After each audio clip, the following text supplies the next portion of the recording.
After going to culinary school in Italy, you can imagine that I've had quite a bit of practice making pizza. When we were in culinary school, we would have pizza nights on Fridays where we made the dough by hand and then had a whole variety of toppings to choose from to make our pizzas in the wood-fired oven. So today, I'm going to teach you everything I learned from culinary school in Italy on how to bake a Neapolitan-style pizza crust.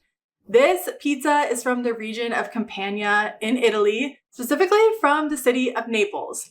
There are a lot of strict requirements when it comes to making Neapolitan-style pizza, so don't worry, I'm going to break everything down for you so you know exactly how to do it in your own home. All of the recipes from today's video, including both the dough and the pizza sauce, will be linked in the description below. And don't forget, if you want to learn how to cook Italian food at home, to check out some of my ebooks, also linked in the description. When it comes to making very authentic Neapolitan-style pizzas, there are a lot of rules. Everything from the type of ingredients you use to even how large the pizza itself should be. I'll link an article below if you're interested in reading more about this. But to sum it up, I'm going to try to give you the most authentic version of Neapolitan pizza dough that I learned in culinary school, but of course with things that will be available to you as a home cook. So to start off, let's go over some of the ingredients because these are very important to the final pizza crust. First up, we have flour, which is an obvious. We are using bread flour in this recipe. Don't be tempted to use all-purpose flour. I do have a recipe for an all-purpose flour pizza dough that I will link for you. But if you want a Neapolitan style dough, it's best to use bread flour because it's going to give you a better chewy texture. Now, next we have water. It's fine to just use tap water. The water should be about 70 degrees Fahrenheit in order to kind of keep our dough at the right temperature. Okay, moving along. Next we need salt.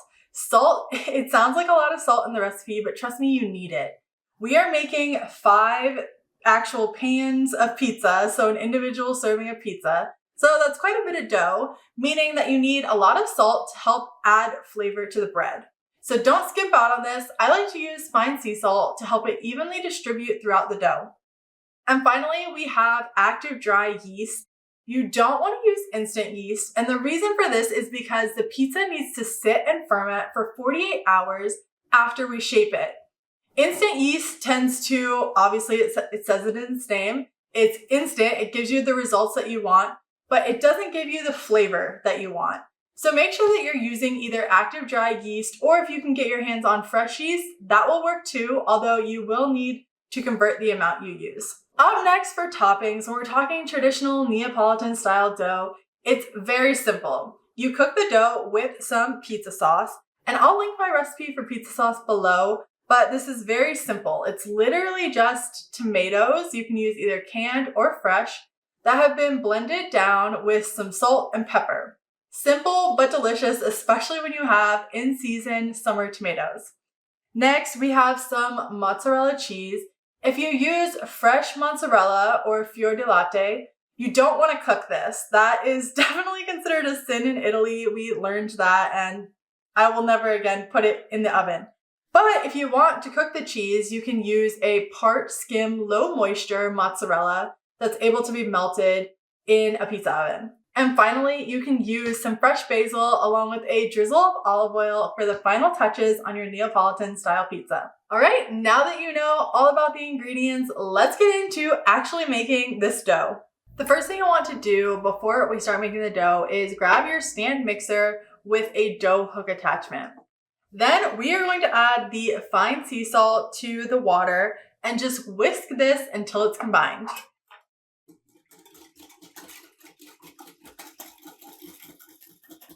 All right, from here, we're going to go ahead and add the water into the mixer.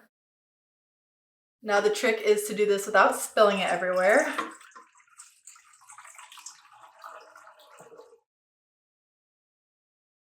And if there's any little salt in the bottom, you can use a spoon to scoop it out. Okay, next we're going to add in half of our bread flour.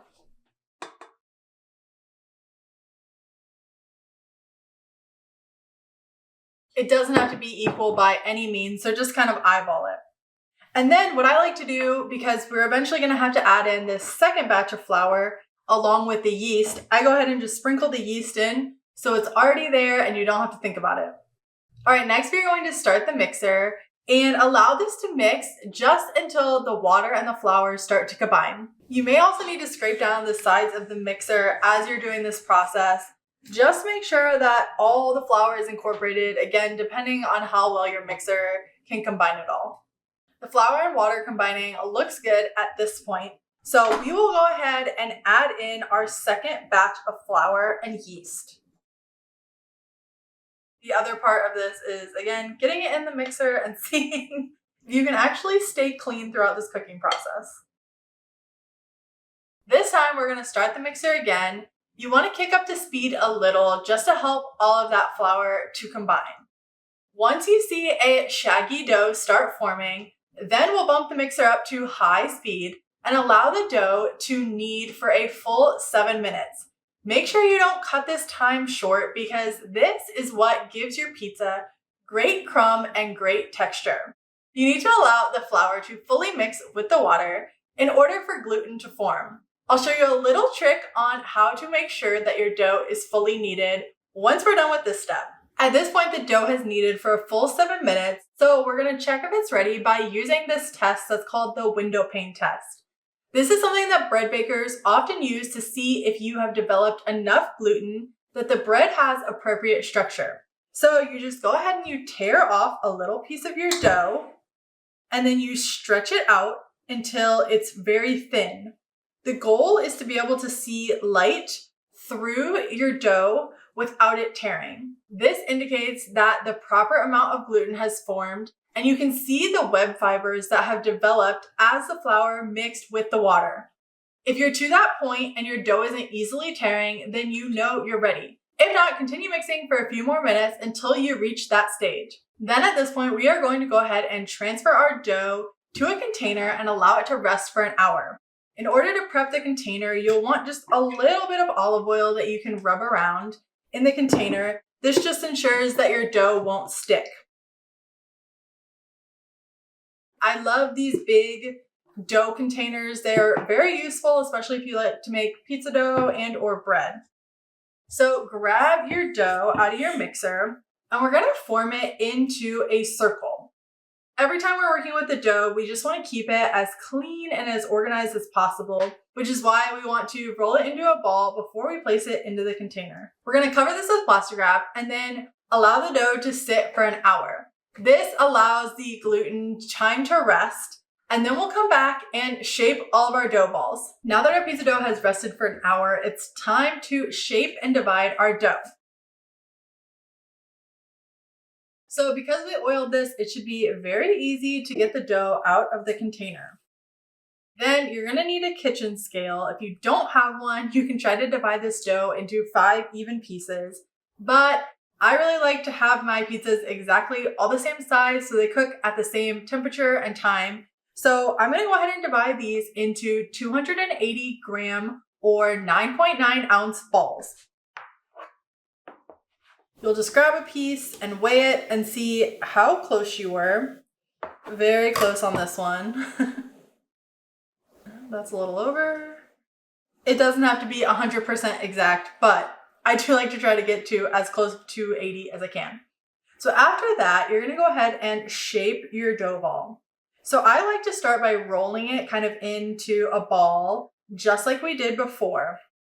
And then you will want to place it on the counter and cup your hand and try to continue to roll it to really form a solid ball. Now I like to use a bench scraper to help with this because the dough balls are so big. It helps if you push the bench scraper under the dough ball. So then it helps because you're pushing the dough up and underneath so that way your dough ball stays nice and tight. And when it rests in the refrigerator, it doesn't misshape. So you can see at this point, the dough hasn't all come together. So I like to just pinch it a little bit and then start repeating this process again to just keep going and keep shaping.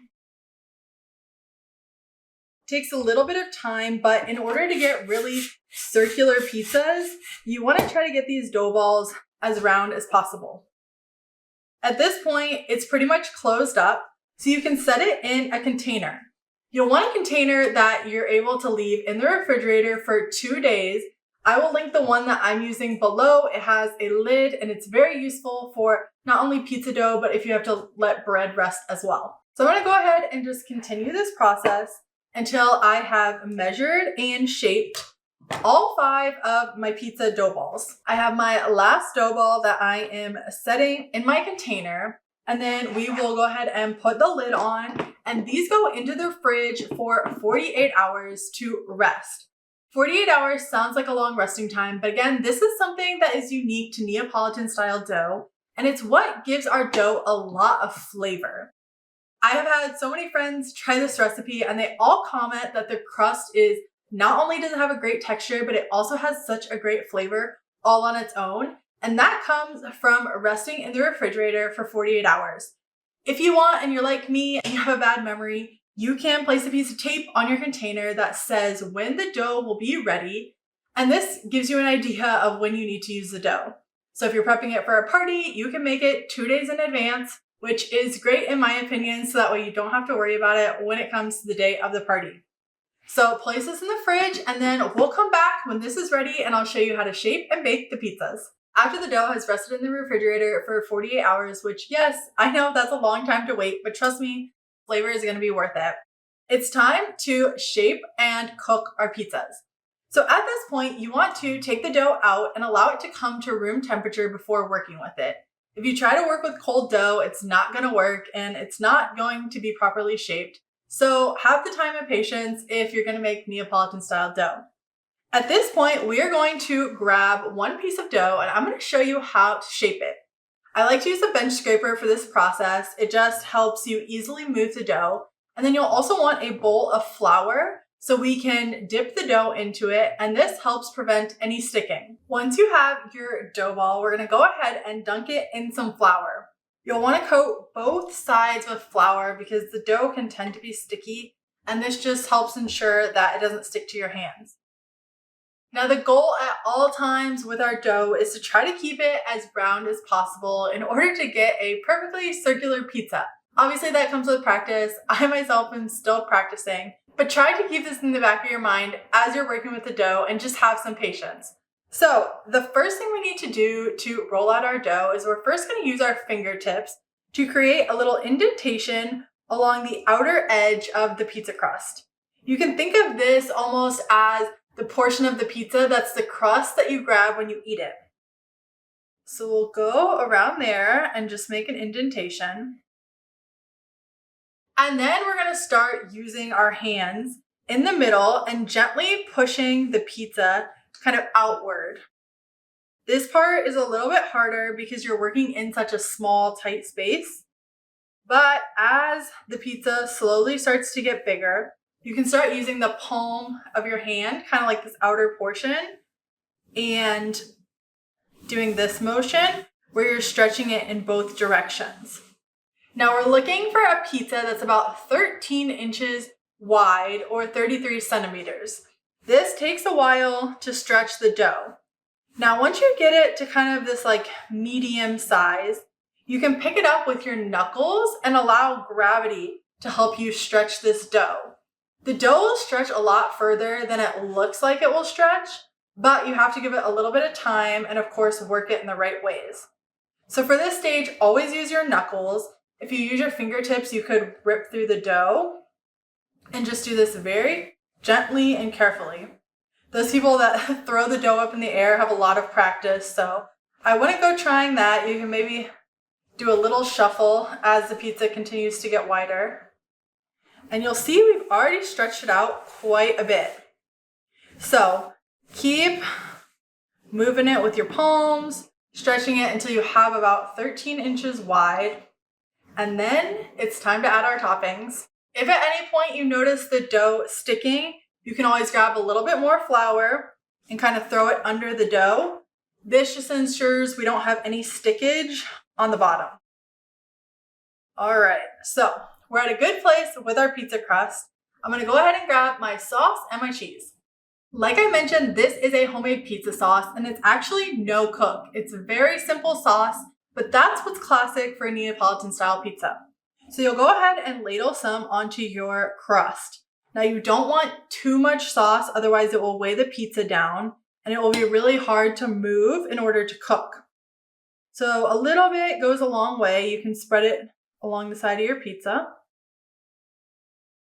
And now, if you are using fresh mozzarella or fior di latte, we're gonna cook the pizza exactly like this. You never wanna put that in the oven. First of all, it has so much water that it just melts and it gets your pizza really gross and soggy. Plus, it's a very high quality cheese. So in culinary school, they always reminded us that it was a sin in Italy to add that kind of cheese to the pizza prior to cooking it. So today I'm switching things up and I'm using a low moisture, part skim mozzarella. So I will be putting the cheese on today, but if you're using fresh, just hold off. All right. Now, don't add too much cheese. You just want some even coverage. And now is the fun part. We are going to transfer our pizza to our pizza peel. This is going to be necessary, especially if you're using a pizza oven, because you have to have some way to transfer the pizza to the very, very hot oven. So I would always recommend purchasing one of these, especially if you're going to keep making pizza. Okay, next, we are going to carefully, but kind of quickly, slide the pizza dough onto the peel. You have to do this in one fell swoop, in one motion, so don't hesitate too much. You'll lift a little piece up and then slide it under and kind of wiggle it back and forth a little. All right, there we go. Now, you want the pizza to move freely like this on the pizza sheet. This ensures that it's not going to stick when you're trying to place it into the oven. If you notice that it's not sliding around, once again, just grab a little bit more flour, layer it on the bottom, and then recheck to see where we're at. So, all right, we're good. If this sits for too long, the sauce will kind of start seeping to the bottom, and you might notice a little bit more stickage just as the flour kind of dissolves off from sitting too long. So once you have it here, you want to cook it right away, which means you'll need to get your oven or your pizza oven preheated prior to starting this process. All right, let's go out to the pizza oven and let me show you how to cook this baby. When using a pizza oven, the temperature is going to be super hot, probably 800 degrees Fahrenheit. So it doesn't need very long to cook. You'll place the pizza into the pizza oven, and then depending on the size of it, you may need to rotate the pizza every few seconds. It only takes about 60 to 90 seconds for my pizza to cook in my Ooni pizza oven. So it's a very quick process. Make sure that you're paying close attention to it so your crust doesn't burn, but your cheese nicely melts. You'll also want to ensure that it cooks long enough so that the bottom of the crust is fully cooked and you don't have any soggy pizza. Okay, the next option to cook your pizza is on a pizza stone in your oven. You need to preheat both your oven and your pizza stone really hot. I use about 450 degrees Fahrenheit. If your oven goes even higher, you can push it up a little and just reduce the cooking time. So to do that, you'll want to make sure your pizza stone is hot. You need to be careful as you're working with everything. And then you'll want to sprinkle some cornmeal to avoid any of the dough sticking to this pizza stone. I like to go ahead and assemble the pizza exactly as I did when I'm using my pizza oven. If you have a pizza peel, it makes it very easy to just slide this on the hot pizza stone. All right, so we have our pizza. We're just gonna gently place it on the stone and then cook it in the oven. It takes about 10 to 14 minutes for this pizza to fully cook and for the crust to get nice and golden.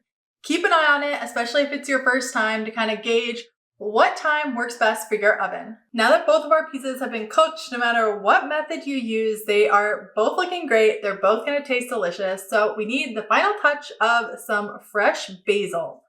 Fresh basil always goes on after. You don't want it to burn in the oven, so always put it on after you finish cooking your pizza. I personally love the basil. It adds not only a touch of green, so the color is beautiful, but also a great fresh taste to the pizza. Then the final step, which is optional, is to add a drizzle of extra virgin olive oil on top. You just need a little bit. Maybe you can do it a little cleaner than me. And after that, you can slice and enjoy. I hope that you love this Neapolitan style pizza dough as much as I do. Remember that all of the recipes will be linked below if you want to try this for yourself.